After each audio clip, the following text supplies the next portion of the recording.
नमस्ते, सदा वत्सले मातृभूमि, जय हिंद। दोस्तों, दिन भर क्या रहा स्पेस, डिफेंस और इंटरनेशनल गलियारे से इस वीडियो में एक एक करके जान लेते हैं।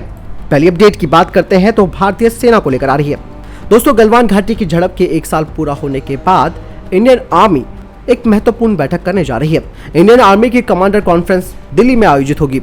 ये कॉन्फ्रेंस वैसे तो 17 से 18 जून तक होगी, लेकिन सभी बड़े कमांडर और अधिकारी 16 जून को ही यहाँ पहुंच जाएंगे, ताकि बैठक के सभी महत्वपूर्ण पॉइंट्स पर अपनी प्रेजेंटेशन तैयार की जा सके। इस कमांडर कॉन्फ्रेंस में army chief, vice army chief, deputy chief और सभी आर्मी कमांडर्स के साथ साथ उनके प्रिंसिपल स्टाफ ऑफिसर्स भी शामिल होंगे, यानी कि पीएसओस। इस बैठक में जो महत्वपूर्ण एजेंडे होंगे उसमें भारतीय सेना अपने वेस्टर्न बॉर्डर और नॉर्दर्न बॉर्डर पर सिक्योरिटी रिव्यू पर चर्चा करेगी। साथ ही आगे भारतीय सेना कैसे अगले 1 साल में तैयारियां करेगी, इसको भी तय किया जाएगा, जिसमें कि सर्दियों की तैनाती की भी तैयारी शामिल है। इसके अलावा थिएटर कमांड को कैसे सेना के लेवल पर लागू करना है, इस पर भी चर्चा होगी। इंटीग्रेटेड बैटल ग्रुप की जो अवधारणा है और उसे अगले साल तक कैसे लागू करना है, इस बारे में भी डिस्कशन किया जाएगा। इसके अलावा कॉर्प्स स्तर पर किस किस जंग में कौन कौन सी चीजों की जरूरत है, उसका भी रिव्यू किया जाएगा। इस बैठक में फॉरवर्ड ठिकानों पर नई स्वास्थ्य व्यवस्था और नई फील्ड हॉस्पिटल को तैयार करने पर भी चर्चा की जाएगी। यानी कि फैसले दोस्तों बहुत इंपॉर्टेंट है। जिस तरीके से टेंशनें बनी हुई है दोनों बॉर्डर्स पर, और ऐसे में हाई लेवल की ये मीटिंग है, जिसमें खास करके हथियारों के डिप्लॉयमेंट को लेकर, इंटीग्रेटेड बैटल ग्रुप को लेकर और थिएटर कमांड को लेकर बातचीत की जाएगी। कैसे लागू किया जाना है, ये सारी चीजें, इसके अलावा कौन कौन से हथियारों पर जोर देना है, वो सारी चीजें यहाँ पर डिस्कस की जाएंगी। उसके बाद ही एक फाइनल डिसीजन सामने आएगा। अगली अपडेट लाइट टैंक्स को लेकर आ रही है। इंडियन आर्मी के लिए 5 भारतीय कंपनियों ने भारतीय सेना के लिए लाइट टैंक विकसित करने की बात कही है, यानी कि वो इसमें इंटरेस्ट दिखा रहे हैं। जैसे कि आप सभी को मालूम है कि मिनिस्ट्री ऑफ डिफेंस ने रिक्वेस्ट फॉर इंफॉर्मेशन को जारी किया था, जिसमें कि 350 लाइट टैंक्स जो कि 25 टन की कैटेगरी के होने चाहिए, उसके लिए ये RFI जारी की गई थी। और मिनिस्ट्री ऑफ डिफेंस के पास 5 भारतीय कंपनियों का प्रपोजल भी आया है। इसमें कोरिया हनवा डिफेंस ने अपने भारतीय रक्षा साझेदार लार्सन एंड टुब्रो के साथ K21 105 मीडियम टैंक के लिए बोलियां जमा की हैं, जिसमें कि K21 के चेसिस पर 105 mm का टरेट लगाया जाएगा। इसके अलावा Mahindra defence system limited BAE system के साथ एक उन्नत लाइट टैंक का प्रस्ताव कर रहा है, जो इसके M8 आर्मर्ड गन सिस्टम पर आधारित है, जिसके लिए इसने कुछ प्री प्रोडक्शन वाहन भी विकसित किए हैं, जो वर्तमान में अमेरिकी सेना के लिए परीक्षण के अधीन है। 24 टन लाइट टैंक को 600 HP इंजन के द्वारा संचालित किया जाएगा, जिसे या तो 105 या फिर 120 mm तोप के साथ लगाया जा सकता है, और इसे संचालित करने के लिए केवल 2 चालक दल की आवश्यकता होती है। इनमें से 3 हल्के टैंकों को एक ही बारी में C-17 विमान के माध्यम से भी ले जाया जा सकता है, ताकि संघर्ष वाले किसी भी क्षेत्र में तेजी से डिप्लॉयमेंट किया जा सके। इसके अलावा सार्वजनिक क्षेत्र की company heavy vehicle factory Avadi यानी कि HVF ने भी अपने स्वदेशी लाइट टैंक डिजाइन की पेशकश, जो कि DRDO के high altitude operable power back के द्वारा विकसित 155 mm की स्मूथ बोर गन बैरल और पावर प्लांट पर आधारित होगा, जिसमें कि वो 1000 HP का ऑफर भी दे रहा है। वहीं टाटा एडवांस सिस्टम्स लिमिटेड भी भारतीय सेना की लाइट टैंक की आवश्यकताओं के लिए अपनी बोली प्रस्तुत करने के लिए उत्सुक है। एक अन्य निजी क्षेत्र की company Himachal futuristic communication limited ने भी अपनी बोली भेजनी है। रूस के द्वारा विकसित किया जा रहा स्प्रूट SDM-1 लाइट टैंक का परीक्षण किया जा रहा है, लेकिन इस बात की कोई जानकारी नहीं आई है कि अगर वो बोली जीतते हैं तो रूस के टैंकों के स्थानीय निर्माण के लिए वो किसके साथ कोलैबोरेशन करेंगे, यानी कि किसके साथ गठजोड़ करेंगे, कौन सी भारतीय कंपनी को वो चुनेंगे, ये अभी संशय का विषय है। हालांकि अन्य 4 भारतीय कंपनियों ने RFI की समय सीमा 1 महीने के लिए और बढ़ाने की बात कही है, जिसे कि भारतीय सेना ने भी एक्सेप्ट कर लिया है। यानी कि 5 कंपनियां भारतीय हैं, जो किसी न किसी विदेशी फर्म के साथ जॉइंट वेंचर के रूप में इस तरीके के टैंकों को विकसित करेंगी। अगली अपडेट की बात करते हैं तो वो आ रही है ब्लू इकोनॉमी को लेकर। भारत सरकार ने अब समुद्री मिशन को मंजूरी दे दी है, जिससे कि रोजगार और बिजनेस में भी काफी संभावनाएं बढ़ेंगी। तीनों ओर से समंदर से घिरे हमारे देश में समुद्र आधारित ब्लू इकोनॉमी पर बड़ी खबर आई है। केंद्रीय मंत्रिमंडल ने डीप सी मिशन को मंजूरी दे दी है। इससे समुद्री संचालन की खोज और समुद्री टेक्नोलॉजी के विकास में मदद मिलेगी।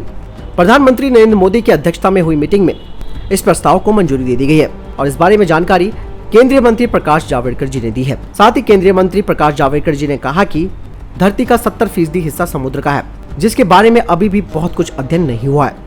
गहरे समुद्र के तले एक अलग ही दुनिया है, और अब इसके जरिए एक तरफ ब्लू इकोनॉमी को मजबूती मिलेगी, तो दूसरी तरफ समुद्री संसाधनों की खोज और समुद्री तकनीक के विकास में मदद मिलेगी। आपको बता दें कि भारत के कुल व्यापार का 90% हिस्सा समुद्री मार्ग के जरिए होता है। समुद्री रास्तों, नए बंदरगाहों और समुद्री सामरिक नीति के जरिए अर्थव्यवस्था को बढ़ावा देना ही ब्लू इकोनॉमी कहलाता है। इसमें सबसे पहले समुद्र आधारित बिजनेस मॉडल भी तैयार किया जाएगा। ब्लू इकोनॉमी के तहत फोकस खनिज पदार्थों समेत समुद्री उत्पादों पर भी होता है। समुद्र के जरिए व्यापार का सामान भेजना ट्रकों, ट्रेन या फिर अन्य साधनों के मुकाबले पर्यावरण की दृष्टि से काफी साफ सुथरा होता है। साथ ही समुद्र जीव विज्ञान के बारे में जानकारी जुटाने के लिए एक उन्नत समुद्री स्टेशन यानी कि एडवांस मरीन स्टेशन बनाया जाएगा। इसके अलावा थर्मल एनर्जी का भी अध्ययन किया जाएगा। और जाहिर सी बात है, इस तरीके के तमाम अध्ययनों में, सर्वेक्षणों में और अन्य कार्यों में मानव संसाधन की जरूरत होगी और इससे देश में रोजगार के अवसर भी पैदा होंगे। खास करके इन विषयों में जो विशेषज्ञता हासिल करने वाले लोग हैं उनको नौकरियां मिलेंगी। आपको बता दें कि अभी दुनिया में केवल 5 देश अमेरिका, रूस, फ्रांस, जापान और चीन के पास ही ऐसी टेक्नोलॉजी है। ऐसी टेक्नोलॉजी अभी मुक्त रूप से उपलब्ध नहीं है। ऐसे में इस मिशन से टेक्नोलॉजी के विकास का मार्ग भी प्रशस्त होगा। उम्मीद जताई जा रही है कि समुद्री संसाधनों के बिजनेस के भी तमाम मौके बनेंगे। बहुत अच्छी खबर है दोस्तों। और भारत छठा देश बन जाएगा इस क्षेत्र में काम करने वाला जो कि डीप सी मिशन पर काम करेगा। अगली अपडेट की बात करते हैं तो वो रक्षा मंत्री राजनाथ सिंह को लेकर आ रही है। दोस्तों, जिस तरीके से चीन हिंद महासागर में पैठ बनाता है और हिंद महासागर को लेकर तरह तरह के बयान देता है, लेकिन अब चीन को जबरदस्त जवाब दिया है राजनाथ सिंह के द्वारा। अब भारत ने सीधा दक्षिणी चीन सागर को भी फोकस किया है। समुद्री क्षेत्र में सुरक्षा की चुनौतियों को लेकर भारत की चिंताओं का जिक्र करते हुए राजनाथ सिंह ने हिंद प्रशांत क्षेत्र में नियम आधारित व्यवस्था को लागू करने और दक्षिण चीनी सागर समेत अंतर्राष्ट्रीय समुद्री मार्गों में नौवाहन, समुद्री क्षेत्र में उड़ान और बेरोक टोक व्यापार की आजादी सुनिश्चित करने की जरूरत पर जोर दिया है। एक डिजिटल कॉन्फ्रेंस में राजनाथ सिंह ने समुद्री सुरक्षा चुनौतियों पर भारत की चिंताओं के बारे में बात कही। साथ ही उन्होंने अहम समुद्री मार्गों में जो कि इम्पोर्टेंट समुद्री मार्ग है उसमें चीन के आक्रामक व्यवहार का जिक्र करते हुए कहा कि दक्षिणी चीन सागर में गतिविधियों ने इस क्षेत्र में ध्यान आकर्षित किया है। अगली अपडेट भारत और किर्गिस्तान को लेकर आ रही है। भारत और किर्गिस्तान ने अपने 11वें दौर की बैठक का आयोजन किया और 2019 में भारत के प्रधानमंत्री की किर्गिस्तान यात्रा के दौरान लिए गए निर्णयों और समझौता ज्ञापन के समय पर क्रियान्वयन को लेकर जोर दिया गया। इस मीटिंग के दौरान दोनों पक्षों ने राजनीतिक, आर्थिक, वाणिज्यिक, रक्षा, विकास साझेदारी, क्षमता निर्माण, काउंसलर मामलों और सांस्कृतिक सहयोग सहित विभिन्न क्षेत्रों में द्विपक्षीय सहयोग की समीक्षा की। साथ ही दोनों पक्षों ने आपसी हित के क्षेत्रीय और अंतर्राष्ट्रीय मुद्दों पर विचार का आदान प्रदान भी किया और संयुक्त राष्ट्र और बहुपक्षीय क्षेत्रों में सहयोग बढ़ाने पर सहमति व्यक्त भी की।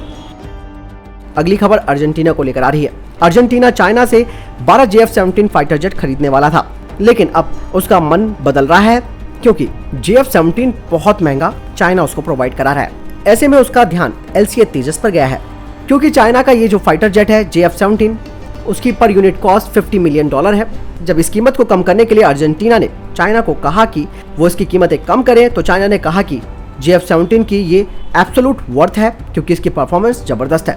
दरअसल अर्जेंटीना को फाइटर जेट्स की जरूरत क्यों पड़ रही है ये भी आपको जानना जरूरी है। आपको बता दें कि एंग्लो आमरा द्वीप जो युद्ध हुआ था उसके बाद अर्जेंटीना की जो सैन्य ताकत थी बुरी तरह से प्रभावित थी और उस समय उस पर यूनाइटेड किंगडम से हथियार खरीदने पर प्रतिबंध लगा दिया था जो कि आज भी जारी है। यानी दोस्तों अर्जेंटीना की इमेज इस तरीके से खराब हुई कि यूरोप का कोई देश उसको हथियार नहीं बेचना चाहता। यहाँ तक कि फ्रांस ने भी एक बार अर्जेंटीना को हथियार और उपकरण बेचने से इनकार कर दिया था। इससे सीधा तौर पर अर्जेंटीना में हथियारों और उपकरणों की कमी हो गई और तब से वहाँ की वायुसेना को एक सुपरसोनिक लड़ाकू विमान ढूंढने में काफी संघर्ष करना पड़ रहा है। हालांकि अर्जेंटीना ने चीन के JF-17 ब्लॉक 3 के मॉडल को चुना। इसकी कीमत ज्यादा होने के कारण अर्जेंटीना बैकफुट पर आ गया है। ऐसे में ये भी कहा गया है कि जब JF-17 जो फाइटर जेट है वो दुनिया का सबसे लो क्वालिटी वाला फाइटर जेट है, ऐसे में इसकी कीमत इतनी ज्यादा क्यों लगाई गई है।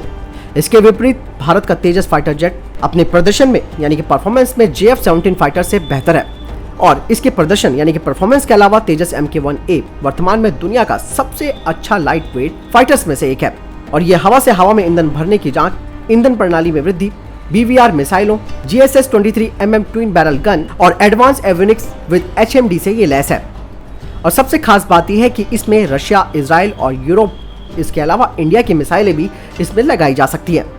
साथ ही तेजस में एल्टा 2052 रडार लंबी दूरी पर एक साथ 64 लक्ष्यों को ट्रैक करने में सक्षम है जो कि JF-17 की रेंज से अधिक है। तेजस के रडार की रेंज 300 किलोमीटर है।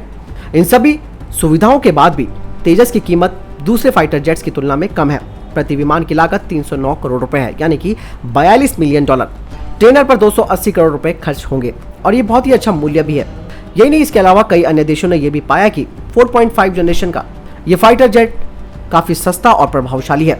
कई रिपोर्टों में यह भी खुलासा हुआ है कि दक्षिण एशिया, मध्य पूर्व और भारत के कई ऐसे पड़ोसी देश हैं जो तेजस लड़ाकू विमान खरीदने में रुचि रखते हैं। तो ऐसे में कोई आश्चर्य की बात नहीं है कि अर्जेंटीना चीन के JF-17 के बजाय भारत का LCA तेजस ले सकता है।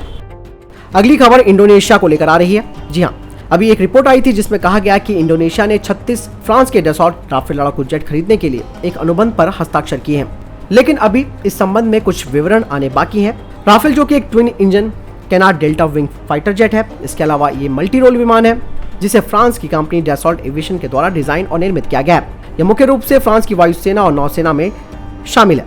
अब ऐसा कहा जा रहा है कि 36 राफेल की जो डील है इंडोनेशिया और फ्रांस की, उस पर साइन भी कर लिए गए हैं। तो दोस्तों ये थे अभी देखिए टॉप डिफेंस और स्पेस अपडेट। वीडियो के संबंध में कोई प्रश्न जवाब है, आपको कोई सवाल है, आप कमेंट करके जरूर बताएं। बहरहाल इस वीडियो के लिए इतना ही। चैनल सब्सक्राइब करना ना भूलिएगा। जय हिंद, जय भारत।